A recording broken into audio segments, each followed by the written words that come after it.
আসসালামু আলাইকুম, স্বাগত জানাচ্ছি প্রজন্ম টেলিভিশনের প্রাইম নিউজে। সাথে আছে আমি তানজিলা টুইঙ্কেল। শুরুতেই থাকছে বেস্ট মাই ফ্লাইট সংবাদ শিরোনাম। মমদানির জয়ে তোলপাড় প্রশাসন, আইসের কঠোর পদক্ষেপ। শিগগিরই গাজায় আন্তর্জাতিক বাহিনী মোতায়েন ট্রাম্প। নেতানিয়াহুর বিরুদ্ধে গ্রেফতারি পরোয়ানা তুরস্কের। ইরানের বিরুদ্ধে গুরুতর অভিযোগ যুক্তরাষ্ট্রের। বায়ু দূষণের শীর্ষে 3 অবস্থান ঢাকার। অধিনায়কের দায়িত্ব পেলেন শাকিব। এতক্ষণ শুনছিলেন শিরোনাম, এবার বিস্তারিত। গত মঙ্গলবার ইতিহাস রচনা করে নিউ ইয়র্ক সিটির মেয়র নির্বাচিত হন ডেমোক্র্যাট প্রার্থী জোহরান মামদানি। তার ভূমিধস জয়কে ব্যবহার করে নতুন কৌশলে US immigration and customs enforcement new York police department থেকে পুলিশ অফিসারদের নিয়োগের জন্য মেয়র জোহরান মামদানির জয়কে ব্যবহার করছে আইস। প্রকাশিত এক প্রতিবেদনে এমনটা জানিয়েছেন সিএনএন। আইস শুক্রবার সামাজিক মাধ্যমে একটি নিয়োগ বিজ্ঞপ্তি প্রকাশ করেছে। পুলিশ কর্মকর্তাদের উদ্দেশ্যে আইস বলেছে, দেশের নিরাপত্তা রক্ষা করুন এবং এমন এক প্রেসিডেন্ট ও সেক্রেটারির জন্য কাজ করুন যারা আইন শৃঙ্খলা রক্ষাকারী বাহিনীকে সমর্থন ও সুরক্ষা দেন, তাদের তহবিল বন্ধ বা অপমান করেন না। আইসের এই বার্তায় জোহরান মামদানির অতীত কর্মকাণ্ডের বিষয়ে উল্লেখ করা হয়েছে, বিশেষ করে পুলিশের সমালোচনা ও এনওয়াইপিডির তহবিল কমানোর পক্ষে তার অবস্থানের বিষয়টিকে পুনরায় সামনে এনেছে আইস। 2020 সালের জুনে মামদানি সামাজিক মাধ্যম এক্সে লেখেন, এনওয়াইপিডি যে বর্ণবাদী, সমকামী বিদ্বেষী এবং জননিরাপত্তার জন্য বড় হুমকি তা জানতে কোনো তদন্তের প্রয়োজন নেই। আমাদের যা দরকার তা হলো ডিফান্ড দ্য এনওয়াইপিডি। মামদানি অতীতেও এনওয়াইপিডির বিরুদ্ধে আন্তর্জাতিক দুর্নীতি ও ইসরায়েল রাষ্ট্রের সঙ্গে সহযোগিতার অভিযোগ তুলেছিলেন। 2023 সালের এক ভিডিওতে তিনি বলেন, আমাদের স্পষ্টভাবে বলতে হবে, যখন এনওয়াইপিডির বুট তোবার গলায় চেপে বসে, সেই বুটের ফিতে বাঁধা হয় আইডিএফ এর হাতে। তবে গত অক্টোবরে সিএনএনকে দেওয়া এক সাক্ষাৎকারে মামদানি ব্যাখ্যা করেন, তিনি আসলে এনওয়াইপিডির প্রশিক্ষণ কৌশলের দিকে ইঙ্গিত করেছিলেন। তিনি মনে করেন না যে এনওয়াইপিডি বাস্তবে ইসরায়েলি সেনাবাহিনীর সঙ্গে সরাসরি কাজ করছে। নির্বাচনী প্রচারের শেষ কয়েক মাসে মামদানি আইন শৃঙ্খলা রক্ষাকারী বাহিনীর সঙ্গে সম্পর্ক উন্নয়নের চেষ্টা করেন এবং আগের অবস্থান থেকে সরে আসেন। তিনি বর্তমান পুলিশ কমিশনার জেসিকা টিশকে পদে রাখার প্রতিশ্রুতিও দেন। মামদানি আইসের কঠোর সমালোচক হিসেবেও পরিচিত। তিনি সিএনএনকে জানান, তিনি কখনো এনওয়াইপিডিকে নাগরিক অভিবাসন সংক্রান্ত কার্যক্রমে আইসের সঙ্গে সহযোগিতা করতে অনুমতি দেবেন না। আইসের এনওয়াইপিডি কর্মকর্তাদের নিয়োগের চেষ্টা আসলে হোমল্যান্ড সিকিউরিটি ডিপার্টমেন্টের সর্বশেষ পদক্ষেপ। এই পদক্ষেপের লক্ষ্য হলো আরও হাজার হাজার কর্মকর্তাকে নিয়োগ করা, যা এই গ্রীষ্মে ট্রাম্পের বিশাল এজেন্ডা বিল থেকে প্রাপ্ত $75 বিলিয়ন ফেডারেল তহবিলের অংশ। গাজায় যুক্তরাষ্ট্রের নেতৃত্বে গঠিত আন্তর্জাতিক বাহিনী খুব শিগগিরই মোতায়েন করা হবে বলে জানিয়েছেন মার্কিন প্রেসিডেন্ট ডোনাল্ড ট্রাম্প। তিনি বলেন, এটা খুব শিগগিরই ঘটতে যাচ্ছে।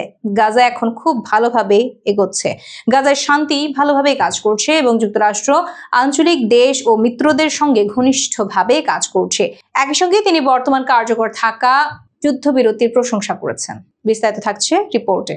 ট্রাম্প আরও জানান, কাজাখস্তান ইসরায়েল এবং মুসলিম সংখ্যাগরিষ্ঠ দেশগুলোর মধ্যে স্বাক্ষরিত আব্রাহাম চুক্তিতে যোগ দিতে যাচ্ছে। তিনি আশা প্রকাশ করেন, অন্যান্য মধ্য এশীয় দেশও এই প্রক্রিয়ায় যোগ দিয়ে শান্তি উদ্যোগে নতুন গতি আনবে। সোমবার সিরিয়ার প্রেসিডেন্ট আহমাদ শারার আসন্ন ওয়াশিংটন সফর নিয়ে প্রশ্ন করা হলে ট্রাম্প সরাসরি উত্তর না দিয়ে বলেন, আমি মনে করি তিনি খুব ভালো কাজ করছেন। অঞ্চলটি কঠিন। আরও তিনি বলেন, কঠিন মানুষ, কিন্তু আমাদের সম্পর্ক ভালো এবং সিরিয়া বিষয়ে অনেক অগ্রগতি রয়েছে। সিরিয়ার ওপর থেকে নিষেধাজ্ঞা প্রত্যাহার প্রসঙ্গে ট্রাম্প বলেন, এটা জটিল বিষয়, তবে অনেক অগ্রগতি রয়েছে। আমরা তুরস্ক, ইসরায়েল এবং আরও কয়েকটি দেশের অনুরোধে নিষেধাজ্ঞা তুলে নিয়েছি, তাদের একটা সুযোগ দেওয়ার জন্য। আল জাজিরার এক প্রতিবেদনে বলা হয়েছে, এই আন্তর্জাতিক বাহিনীর মূল উদ্দেশ্য হবে গাজায় বেসামরিক নাগরিকদের নিরাপত্তা নিশ্চিত করা, সীমান্ত অঞ্চল সুরক্ষিত রাখা এবং ফিলিস্তিনি পুলিশকে প্রশিক্ষণ দেওয়া। গাজায় এই আন্তর্জাতিক নিরাপত্তা বাহিনী মোতায়েনের বিষয়ে আলোচনা শুরুর প্রস্তুতি নিচ্ছে জাতিসংঘ নিরাপত্তা পরিষদ, যেখানে গাজায় 2 বছর মেয়াদে একটি অন্তর্বর্তী প্রশাসন নিয়োগ ও প্রায় 20,000 সেনার একটি স্থিতিশীলতা বাহিনী মোতায়েনের বিষয়টি অনুমোদনের প্রস্তাব রয়েছে। বার্তা সংস্থা রয়টার্সের তথ্য অনুযায়ী এই প্রস্তাবের খসড়াটি মিশর, কাতার, সংযুক্ত আরব আমিরাত, সৌদি আরব ও তুরস্কের মতো যুক্তরাষ্ট্রের গুরুত্বপূর্ণ আঞ্চলিক অংশীদারদের কাছে পাঠানো হয়েছে।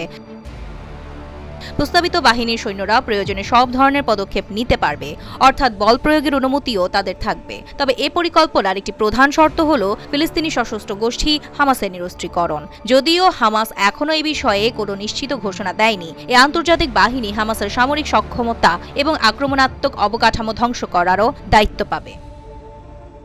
ফিলিস্তিনের গাজা উপত্যকায় গণহত্যার অভিযোগে ইসরায়েলের প্রধানমন্ত্রী বেঞ্জামিন নেতানিয়াহু ও তার সরকারের জ্যেষ্ঠ কর্মকর্তাদের বিরুদ্ধে গ্রেফতারি পরোয়ানা জারির কথা শুক্রবার ঘোষণা করেছে তুরস্ক। এরই মধ্যে ইস্তাম্বুলের প্রসিকিউটরের অফিস ৩৭ জন ইসরায়েলিকে পরোয়ানার আওতায় রেখেছে। গাজায় গণহত্যার অভিযোগে তুরস্ক এই পরোয়ানা জারি করেছে।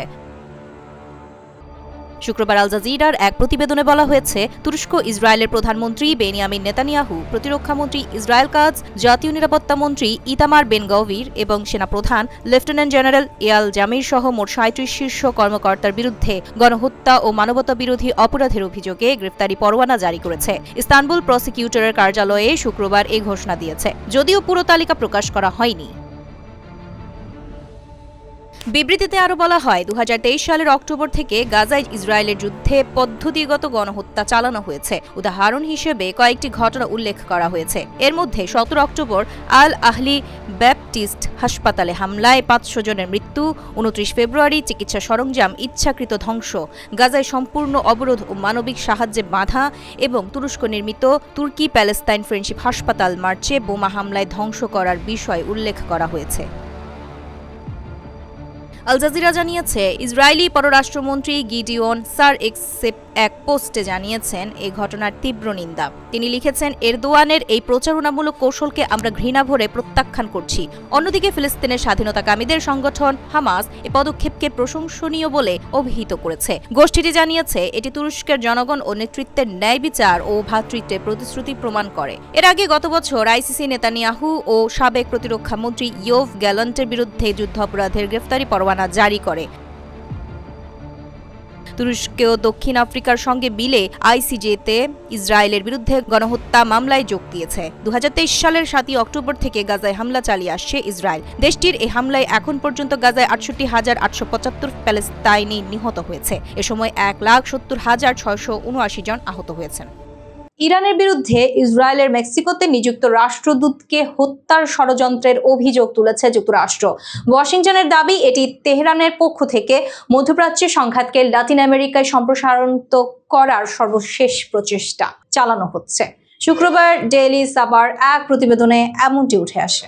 মার্কিন এক কর্মকর্তা জানান, ইরানের ইসলামিক রেভলিউশনারি গার্ডস কর্পসের অভিজাত শাখা কুদস ফোর্স ২০২৪ সালের শেষের দিকে এই পরিকল্পনা শুরু করে। তবে চলতি বছরের শুরুতেই মার্কিন গোয়েন্দারা তা নস্যাৎ করে দেয়। নাম প্রকাশে অনিচ্ছুক ওই কর্মকর্তা বলেন, ষড়যন্ত্রটি নিয়ন্ত্রণে আনা হয়েছে এবং বর্তমানে কোনো হুমকি নেই। তিনি বলেন, এটি ইরানের দীর্ঘ ইতিহাসের আরেকটি অধ্যায়, যেখানে তারা বিশ্বজুড়ে কূটনীতিক, সাংবাদিক, ভিন্ন মতাবলম্বী সহ যে কোনো বিরোধীদের বিরুদ্ধে প্রাণঘাতী হামলার চেষ্টা চালিয়ে আসছে।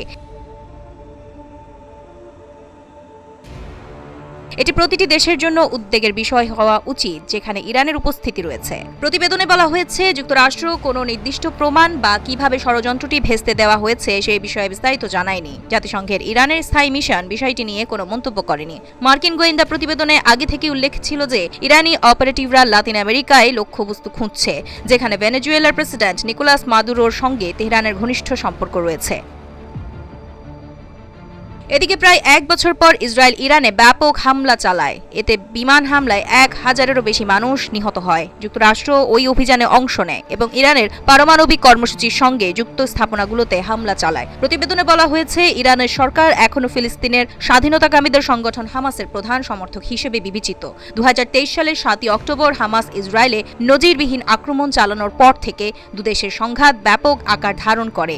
ইসরায়েলি গোয়েন্দাদের অভিযোগ, আইআরজিসির কুদস ফোর্স বিশ্বজুড়ে ইসরায়েলি ও ইহুদি লক্ষ্যবস্তুতে হামলার পরিকল্পনা করছে। চলতি বছরের মাঝামাঝি সময়ে ইসরায়েল ইরানের অভ্যন্তরে একাধিক বিমান হামলা চালায়। এতে অন্তত ১১ জন পারমাণবিক বিজ্ঞানী এবং ৩০ জন উচ্চপদস্থ নিরাপত্তা কর্মকর্তা নিহত হন। নিহতদের মধ্যে ছিলেন আইআরজিসির গোয়েন্দা প্রধান ব্রিগেডিয়ার জেনারেল মোহাম্মদ কাজিমি এবং নতুন নিয়োগ পাওয়া যুদ্ধকালীন chief of staff general Ali সাদমানি। অন্যদিকে তেহরান এসব হামলাকে সন্ত্রাসবাদী কর্মকাণ্ড হিসেবে নিন্দা জানিয়ে ইসরায়েলকে আন্তর্জাতিক আইন লঙ্ঘনের অভিযোগে অভিযুক্ত করে আসছে। জলবায়ু পরিবর্তন সহ নানা কারণে পৃথিবীর বিভিন্ন শহরে দিন দিন বাড়ছে বায়ু দূষণ। দীর্ঘদিন ধরে মেগাসিটি ঢাকার বাতাসও দূষিত। শনিবার সকালে 191 স্কোর নিয়ে বিশ্বের দূষিত শহরের তালিকায় তৃতীয় অবস্থানে রয়েছে রাজধানী ঢাকা। বায়ুমানের এই স্কোর দূষণের দিক থেকে রাজধানী ঢাকাকে অস্বাস্থ্যকর হিসেবে গণ্য করা হয়েছে। এদিন সকাল 9:15টার দিকে আন্তর্জাতিক বায়ুমান প্রযুক্তি প্রতিষ্ঠান IQAR এর তথ্য অনুযায়ী 643 স্কোর নিয়ে বিশ্বের দূষিত শহরের তালিকার শীর্ষে রয়েছে ভারতের দিল্লি শহর। এছাড়া 343 স্কোর নিয়ে দ্বিতীয় অবস্থানে রয়েছে পাকিস্তানের লাহোর শহর। এদিকে একই সময়ে আর 189 স্কোর নিয়ে চতুর্থ অবস্থানে রয়েছে কুয়েতের রাজধানী কুয়েত সিটি এবং পঞ্চম অবস্থানে থাকা মিশরের রাজধানী কায়রোর স্কোর 180। সুইজারল্যান্ড ভিত্তিক বায়ুমান পর্যবেক্ষণকারী প্রযুক্তি প্রতিষ্ঠান IQAR এর তালিকা প্রকাশ করে থাকে। প্রতি মুহূর্তের বাতাসের মান নিয়ে তৈরি করা AQI সূচক একটি নির্দিষ্ট শহরের বায়ু কতটুকু নির্মল বা দূষিত হচ্ছে সে সম্পর্কে মানুষকে তথ্য দিয়ে আসছে প্রতিষ্ঠানটি, আর তাদের কোনো ধরনের স্বাস্থ্য ঝুঁকি তৈরি হতে পারে কিনা তা জানিয়ে থাকে।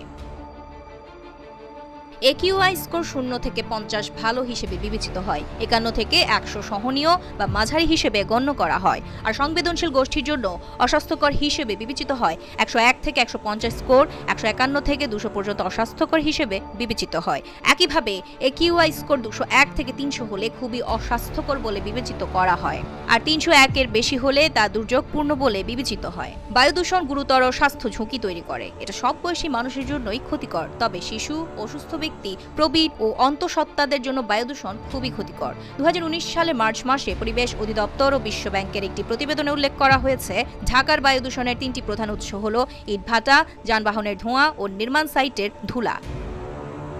ওয়ার্ল্ড হেলথ অর্গানাইজেশন অনুসারে বায়ু দূষণের ফলে স্ট্রোক, হৃদরোগ, ক্রনিক অবস্ট্রাকটিভ পালমোনারি ডিজিজ, ফুসফুসের ক্যান্সার এবং তীব্র শ্বাসযন্ত্রের সংক্রমণের কারণে মৃত্যুর হার বেড়ে গেছে। এর ফলে বিশ্ববাসী প্রতি বছর আনুমানিক 70 লাখ মানুষ মারা যায়।